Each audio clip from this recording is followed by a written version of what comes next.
Երկու տարվա ագրեսիվ պատերազմը 3 օրում կանգնեցնելուց հետո Գազայի խաղաղության ծրագրի սուպերհերոսը ոտքը Սուրբ հողի վրա է դնում հաղթանակած։ Բեն Գուրիոն օդանավակայանում Միացյալ Նահանգների նախագահին դիմավորում են որպես խաղաղության խորհրդանիշ։ Պատմական այցն ուղեկցվում է ջերմ ձեռքսեղմումներով, գրկախառնություններով ու լայն ժպիտներով։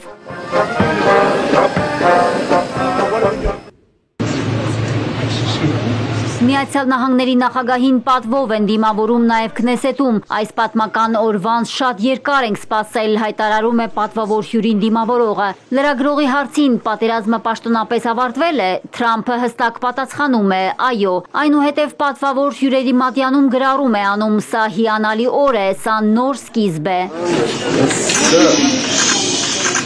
Սպիտակ տան ղեկավարը երջանիկ է պատանդների ազատ արձակման համար։ Համաժամանակյա ռեժիմով Իսրայելի մի վայրում դիմավորում են Թրամփին, մյուսում իսրայելցի պատանդներին։ Համասը Կարմիր խաչի պատվիրակությանն է հանձնել ավելի քան 2 տարի Գազայում պահված բոլոր 20 իսրայելցի գերիներին։ Համասը հաստատել է, որ ողջ մնացած ոչ մի իսրայելցի պատանդ այլևս չի պահում։ Պատանդներն արձակվել են 2 փուլով, նախ 7, այնուհետև 13 իսրայելցի։ Իսրայելի ամբողջ տարածքում ցնծություն է։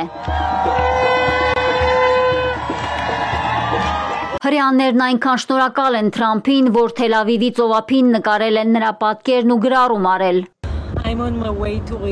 Գնում եմ իմ որդուն հանդիպելու, ճանապարհին եմ, այնքան երջանիկ եմ, անհնար է պատկերացնել իմ զգացմունքներն այս պահին։ Ամբողջ գիշեր չեմ քնել։ 2 տարվա բաժանումից ու տանջող անորոշությունից հետո ոմանք նույնիսկ կարողացել են տեսազանգով կապվել իրենց հարազատների հետ։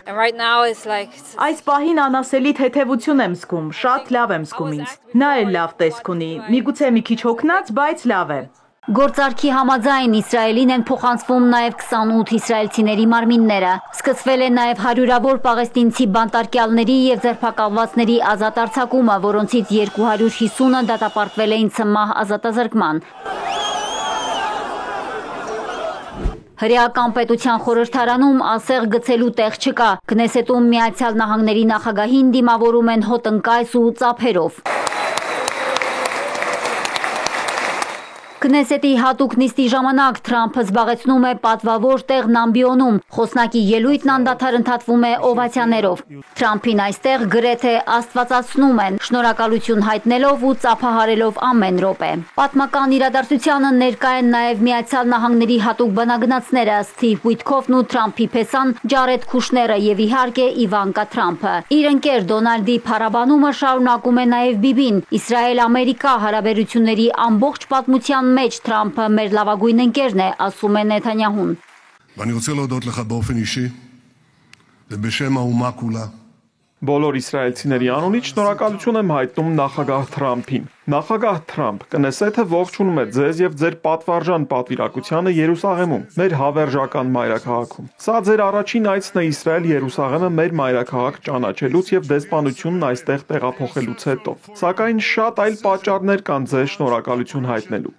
Ըստ Նեթանյահուի նահանգների նախկին նախագահները նույնիսկ մոտ չեն եղել այն ամենին, ինչ իրականացրել է Թրամփը։ Բիբիի պնդմամբ Թրամփի առաջարկը խաղաղության դռներ է բացում ոչ միայն տարածաշրջանում, այլև դրա սահմաններից դուրս։ Քնեսետում կարծես մրցակցություն է սկսվել, թե ով ավելի օրիգինալ հաջողախոսություն կանի Միացյալ Նահանգների նախագահին։ Խորհրդարանի խոսնակ Ամիր Օհանան ասում է, որ աշխարհն ավելի շատ Թրամփների կարիք ունի։ President of the United States of America. Օվացիաների ներքո ամբիոնին է մոտենում օրվա գլխավոր հերոսը։